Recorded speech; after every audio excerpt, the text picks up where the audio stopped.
Tersangka kita pada video kali ini bernama. Untuk selanjutnya, dia akan disebut dengan TK. Sejak kecil, TK memang dikenal sebagai anak yang pintar di sekolahan. Kelas 5 SD, dia mengikuti tes IQ dengan hasil skor 167. Sekedar perbandingan, IQ orang normal rata-rata berkisar antara 111 hingga 120. Beberapa contoh orang jenius dengan IQ tinggi diantaranya adalah Albert Einstein dengan skor 160 hingga 190 dan B.J. Habibie dengan skor mencapai 200. Sedangkan peraih IQ tertinggi di dunia adalah Ain Celeste dengan skor 263. Oke, kita kembali lagi ke TK. Sejak kecil, TK ini memang punya passion lebih ke dunia hitung-hitungan seperti matematika, fisika, dan kimia. TK juga merupakan orang introvert. TK ini unggul dalam pelajaran, tapi lemah dalam bersosialisasi dengan teman di sekolahnya dan cenderung pemalu dan lebih suka menyendiri. Selepas SMA, TK kuliah di Harvard University di usia 16 tahun. Dia memperoleh nilai tertinggi dalam matematika dan mendapatkan beasiswa. Pada 1962, TK mendaftar pasca sarjana di Universitas Michigan. Dia memperoleh gelar master dan doktoralnya di bidang matematika masing-masing pada tahun 1964 dan 1967. Pada akhir tahun 1967, TK yang saat itu berusia 25 tahun ditetapkan sebagai asisten profesor di bidang matematika di Universitas Berkeley, California. Di sana, dia dipercaya untuk mengajar matematika. Juni 1969, TK mengundurkan diri dari kampus tersebut tanpa alasan yang jelas. Tahun 1971, TK membeli 1,5 hektar tanah di pegunungan Montana. Dia kemudian membangun sebuah gubuk kecil tanpa listrik, tanpa aliran air. Dalam kesendiriannya, TK seringkali memikirkan perkembangan teknologi dan industri yang kian lama kian mengkhawatirkan baginya. Revolusi industri dianggap sebagai salah satu biang kerusakan dunia. Perkembangan teknologi yang terlalu pesat dia anggap sebagai biang kerusakan alam. Revolusi industri dan konsekuensinya telah menjadi bencana bagi umat manusia, kata TK. Dia lebih memilih untuk hidup menyendiri. TK sangat benci perkembangan teknologi yang terlalu pesat. Dia benci dengan keadaan bahwa peran manusia makin digantikan oleh teknologi dan mesin. Ketika ada teknologi baru, maka kita akan menyesuaikan diri sebelum memakai teknologi tersebut. Itu artinya kita menyerahkan hidup kita kepada teknologi. Bagian yang buruk dari teknologi tidak dapat dipisahkan dari bagian yang baik. Kira-kira itu yang ada dalam pemikiran TK. Kemarahannya memuncak saat alam di sekitar tempat tinggalnya mulai dirusak oleh pembangunan dan industri. Kaki bukit tempatnya biasa merenung sudah dibangun jalan raya. TK pun berupaya menghentikan ini dengan cara menebar teror melalui ledakan-ledakan yang akan dia buat sendiri dengan alat seadanya. Tujuannya adalah kampus sebagai simbol sumber ilmu pengetahuan dan maskapai penerbangan sebagai simbol kemajuan teknologi. Untuk memuluskan rencana ini, TK mulai merancang dan merakit bom handmade buatannya. Dengan bekal ilmu kimia dan kreativitasnya, TK berhasil membuat paket bom selama beberapa tahun terakhir. Dengan paket bom primitif buatannya, selama 17 tahun berikutnya, dia mengirimkan serangkaian alat peledak ke berbagai kampus dan maskapai. Paket bom pertama dikirim pada akhir Mei 1978 kepada Profesor Teknik Material Buckley Chris di Universitas Northwestern. Paket itu ditemukan di tempat parkir Universitas Illinois di Chicago dengan alamat pengirim Chris. Paket itu dikembalikan ke Chris, namun ketika Chris menerima paket tersebut, dia menyadari bahwa paket tersebut tidak ditulis dengan tangannya sendiri.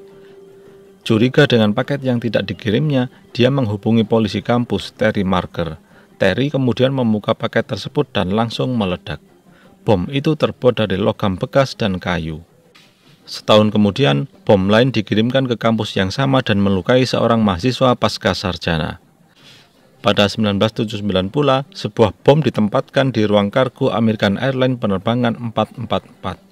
Pesawat itu meledak di tengah penerbangan, menyebabkan pendaratan darurat dan menyebabkan 12 penumpang menghirup asap beracun.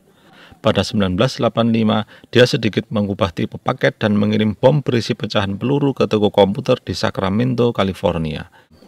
Karena dua paket misterius ini meledak di kampus dan pesawat, maka satuan ini diberi nama Unabomber atau University dan Airline Bomb, sedangkan pelakunya mereka sebut Unabomber. Pada 1980, agen FBI di unit ilmu perilaku mengeluarkan profil psikologis dari pelaku bom tak dikenal yang menggambarkan pelaku sebagai seorang pria dengan kecerdasan di atas rata-rata dan memiliki koneksi ke dunia akademis. FBI bahkan sempat menduga bahwa pelaku adalah mantan mekanik pesawat. Iming-iming hadiah sebesar $1 juta pun dikeluarkan pemerintah buat siapapun yang memberi informasi valid tentang pelaku. Meski demikian, paket teror yang dibuat TK masih saja menyerang berbagai tempat umum. Beberapa di antaranya tidak sampai melukai satu orang pun karena meledak di tempat terbuka. Karena tujuan TK sebenarnya memang menebar ketakutan, bukan menghabisi nyawa sebanyak mungkin. Setelah paket buatannya yang berisi ratusan paku membunuh pemilik toko komputer di California pada 1985, serangan serupa juga terjadi pada toko komputer di Salt Lake City pada 20 Februari 1987. Paket tersebut disamarkan menjadi sepotong kayu dan melukai seseorang ketika dia mencoba mengeluarkannya dari tempat parkir toko. Ledakan tersebut memutuskan saraf lengan kiri dan menancapkan lebih dari 200 pecahan peluru ke tubuhnya. Dari belasan paket yang dikirimkan oleh TK, FBI belum juga menemukan jejak identitas pelaku.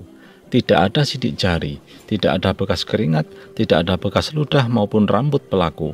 Kalaupun ada petunjuk, hanyalah ciri khas dari hampir setiap bom yang dibuat oleh TK. Dalam tiap bom buatannya, hampir selalu ada tulisan FC di plat besi. Tahun 1993, TK mengirimkan paket lain ke David Gelenter, seorang profesor ilmu komputer di Universitas Yale. Meski terluka parah, Gelenter akhirnya pulih. Paket lain dikirimkan pada akhir pekan yang sama ke rumah ahli genetika Charles Epstein dari Universitas California. Charles kehilangan beberapa jari saat membukanya. TK kemudian menelpon saudara laki-laki Gelenter, yakni Joel Gelenter, seorang ahli genetika perilaku, dan mengatakan kepada Gelenter, "Anda berikutnya," kata TK. Ahli genetika lain, Philip Sharp, juga menerima ancaman serupa 2 tahun kemudian. 1995, TK menulis surat kepada New York Times. Dalam surat tersebut, TK mengklaim bahwa kelompoknya yang dia sebut FC bertanggung jawab atas serangan tersebut. Tulisan FC dalam tiap bom itu berarti Freedom Club. Dalam surat itu, TK juga mendesak kantor redaksi New York Times agar menerbitkan manifestonya yang terdiri dari 35.000 kata. TK berjanji akan menghentikan terornya apabila New York Times menerbitkan manifesto itu. Pihak redaksi New York Times kemudian mengadakan musyawarah. Hasilnya, mereka sepakat menerbitkan tulisan TK itu secara utuh, tanpa tambahan, tanpa pengurangan. Inti dari isi manifesto yang berjudul Masyarakat Industri dan Masa Depannya, atau yang juga dikenal sebagai Manifesto Unabomber, adalah esai anti teknologi dan industri. TK seperti mengajak orang lain agar tidak terlalu dalam terjerumus dalam penggunaan teknologi yang merusak lingkungan dan tatanan hidup manusia. Manifesto tersebut menyatakan bahwa revolusi industri memulai proses kerusakan alam yang berbahaya yang disebabkan oleh teknologi, sekaligus memaksa manusia untuk beradaptasi dengan mesin, sehingga menciptakan tatanan sosiopolitik yang menekan kebebasan dan potensi manusia, kata TK. Manifesto sebanyak 100 lembar folio tersebut menunjukkan landasan ideologis kampanye paket peledak yang dilakukan oleh TK pada tahun 1978 hingga 1995. Dia beralasan melakukan semua ini untuk melindungi hutan belantara dan mempercepat keruntuhan industri. Setelah manifesto itu terbit, FBI mendatangi kantor New York Times untuk melakukan penyelidikan terhadap surat dari TK. FBI dengan alat yang canggih saat itu menemukan tulisan samar yang terbaca, "Telepon Nathan R." Merasa mendapatkan petunjuk penting, FBI pun mendata dan mewawancarai semua orang yang bernama Nathan dan nama belakang diawali huruf R. Hasilnya, 10.000 orang lebih di Amerika mereka interview dan tidak membuahkan hasil sama sekali. FBI baru sadar bahwa ini hanyalah prank dari Unabomber. Hingga hari itu, FBI secara total menemukan puluhan petunjuk palsu dari TK. Luar biasa memalukan bagi investigator. Dari 1978 hingga 1995, paket buatan TK telah merenggut 3 nyawa dan melukai puluhan orang. Dalam periode itu, FBI merespon 20.000 lebih pengaduan, membuntuti 200 target, dan mewawancarai belasan ribu orang. Investigasi selama dan sebanyak itu tidak menghasilkan satu informasi pun yang benar-benar valid. Satu-satunya petunjuk penting hanyalah sketsa gambar pelaku. Tapi yang namanya sketsa yang dibuat berdasarkan cerita saksi tentu saja sulit mendekati gambar wajah aslinya. bahkan meski gambar itu mengalami revisi. Apalagi gambar orang dalam sketsa tersebut memakai kacamata dan penutup kepala. Hasil penyelidikan sementara, paket buatan TK hampir semuanya buatan sendiri. Dia bisa saja membeli saklar, tapi tidak dia lakukan. TK lebih memilih saklar buatan sendiri. Begitu juga dengan kotak kayu dan skrup yang dibuat secara manual dengan alat seadanya, bukan hasil cetakan mesin. Sampai sedetail itu dia. Lalu pertanyaannya, apa yang membuat FBI kesulitan mencari petunjuk terhadap identitas pelaku? TK ini adalah orang jenius. Dia tidak meninggalkan jejak satupun. Salah satu taktik TK adalah meninggalkan petunjuk palsu di setiap bom. Dia sengaja meletakkan sesuatu yang akan dianggap sebagai petunjuk oleh polisi. Sesuatu tersebut sulit ditemukan sehingga polisi akan menganggap bahwa itu seolah-olah akan mengantarkan FBI pada identitas seseorang. TK dengan sengaja menyesatkan investigator dan membuang banyak waktu FBI dengan sia-sia. Dia bersedia melakukan upaya yang luar biasa dalam mengantar setiap bomnya, seperti naik bus dari Montana ke California dan selalu membayar tunai, lalu mengirimkan paketnya di kotak pos yang sepi dengan perangko sudah tertempel dengan lem. Sengaja tidak dijilat agar DNA-nya tidak terdeteksi. TK bahkan rela membeli sesuatu di minimarket di negara bagian lain hanya untuk mendapatkan tas kresek bertanda nama toko tersebut. Tas plastik itu dia jadikan pembungkus paket agar polisi tertipu karena mengikuti petunjuk yang salah dan membuang banyak waktunya dengan sia-sia. Sampai sedetail itu TK ini. Sepandai-pandainya tupai melompat, pasti sebelumnya belajar dulu. Dalam manifesto TK yang diterbitkan di harian New York Times, ternyata justru ada satu petunjuk penting yang mengarahkan FBI pada identitas seseorang. Petunjuk ini sepertinya tidak sengaja dilakukan oleh TK. Setelah manifestonya diterbitkan New York Times pada 19 September 1995, FBI belum menerima laporan warga yang mengenali tulisan tersebut. Hingga pada Januari 1996, adik ipar TK yang bernama Linda merasa kenal dan curiga terhadap gaya bahasa penulis manifesto itu. Linda memaksa adik TK, David, untuk memeriksa dan membaca manifesto itu dengan cermat. Baru membaca halaman pertama, David sudah mulai mengenal siapa penulis di balik manifesto itu. Ada beberapa frasa yang jarang dipakai orang lain dan pernah dipakai TK belasan tahun sebelumnya. David bahkan sempat mengecek ulang sebuah artikel yang dibuat oleh TK pada tahun 1970-an. Hasilnya sangat membuatnya terkejut.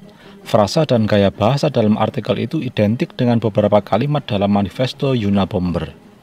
David semakin tercengang dan yakin 100% bahwa itu tulisan kakaknya saat dia membaca sebuah kalimat yang berbunyi, "Ahli logika berkepala dingin." David langsung teringat dengan ucapan TK kepadanya pada tahun 1970-an. David mengaku tidak pernah mendengar satu kali pun kalimat aneh semacam itu selain dari mulut TK. Akhirnya, bulan Februari 1996, David memutuskan untuk melaporkan temuannya pada FBI. FBI langsung mengkomparasikan kedua tulisan. Luar biasanya, banyak kesamaan mereka temukan dalam artikel lama TK dan manifesto Unabomber. FBI setidaknya menemukan 160 kalimat atau kata yang tidak umum dan frasa yang sama persis. FBI pun mengajak David menuju gubuk TK. FBI tidak langsung melakukan penggerbekan. Mereka mengawasi dan mengamati terlebih dahulu. Ratusan intel disebar di sekitar lokasi. Barulah pada 6 April 1996, FBI menggerebek persembunyian TK.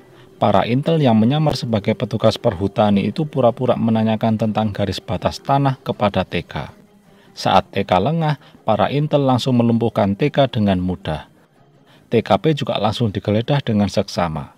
Tim J-Bom dihadirkan terlebih dahulu untuk mengantisipasi adanya booby trap atau bom jebakan. Hari ke-6, setelah TKP dinyatakan steril, tim forensik masuk untuk menggeledah. Hasilnya ditemukan ratusan lembar tulisan artikel dan manifesto karya TK. Tim penggeledah pun langsung yakin bahwa mereka tidak salah tangkap. Mereka sangat bahagia seolah memenangkan pertarungan terhadap orang yang 17 tahun lebih ngeprank mereka. Apalagi TK bisa ditangkap hidup-hidup. TK pun digelandang menuju rutan terdekat. 18 Juni 1996, TK didakwa atas kasus teror yang merenggut 3 nyawa dan menimbulkan cacat permanen bagi korban-korbannya. TK sempat diperiksa oleh saksi ahli dari pengadilan yang mendiagnosis matematikawan itu sebagai seorang skizofrenia paranoid. Sakit mental TK ini sebenarnya membukakan peluang baginya untuk lepas dari peradilan. Namun, TK justru benci dianggap sebagai seorang yang sakit mental. Bahkan ketika pengacaranya hendak membelanya dengan alasan sakit mental, TK berupaya memecat tim kuasa hukumnya. Ketika usaha itu gagal, ia berusaha kembali menggunakan celana dalam, tetapi gagal juga. 12 November 1996, TK mengaku bersalah dan tidak membiarkan kuasa hukumnya mengajukan pembelaan dengan alasan sakit mental. "Saya yakin saya waras, saya tidak punya delusi atau apapun lainnya," kata TK. Dalam persidangan tersebut, TK sempat mengaku bahwa dia beberapa kali mengambil sehelai rambut dari bangku bis yang dia naiki. Sehelai rambut itu kemudian dia letakkan pada kotak paket yang dia buat. Entah habis terbakar atau terhempas ledakan, rambut itu tidak pernah ditemukan FBI. Andai saja paket itu gagal meledak dan ditemukan FBI, bisa jadi FBI akan kena prank lagi untuk kesekian kalinya. 22 Januari 1998, TK divonis 4 kali penjara seumur hidup ditambah 30 tahun penjara tanpa ada kemungkinan bebas bersyarat. TK langsung dijebloskan ke penjara Adik Florence, Colorado pada tahun yang sama. Tahun 2021, TK dipindahkan ke penjara khusus untuk narapidana yang mengalami sakit kategori berat. TK dirawat secara intensif di penjara North Carolina. The man who country as the Unabomber has died. The Federal Bureau of Prisons says Ted was found unresponsive early Saturday morning at a prison medical center in North Carolina. Pagi hari 10 Juni 2023, TK ditemukan meninggal dunia di dalam selnya pada usia 81 tahun. TK meninggal karena